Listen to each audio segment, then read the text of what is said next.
अल्लाह ताला की जो प्लानिंग होती है वो उस प्लानिंग को हम पहचान नहीं सकते, जान नहीं सकते।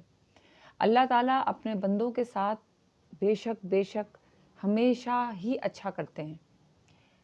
आपके साथ अगर कभी कुछ चीज़ गलत हो रही हो तो खुदा के वास्ते ये मत कहें कि ये मेरी तकदीर में लिखा हुआ था, ये मेरे नसीब में था, ये मेरी किस्मत में था।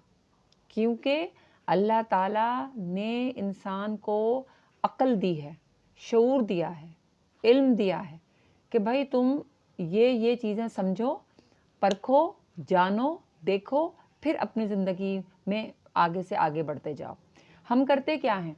हम न सोचते हैं, न समझते हैं, गलतियां कर जाते हैं, चीज़ें हो जाती हैं, फिर हम इल्ज़ाम दे देते हैं। मतलब इल्ज़ाम से मुराद ये कि फिर हम कहते हैं हमारी तकदीर में यही था, हमारे नसीब में यही था, हमारी किस्मत में यही था। नहीं, बिल्कुल नहीं, ऐसा हमें नहीं सोचना चाहिए।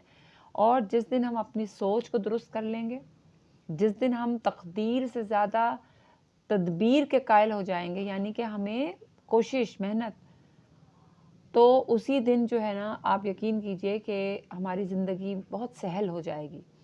क्योंकि अल्लाह ताला, आप ये सुन लीजिए कि अल्लाह ताला के पास अपने किसी बंदे के लिए कोई बुराई नहीं है। वो रब्बुल आलमीन इतना रहमान और रहीम है।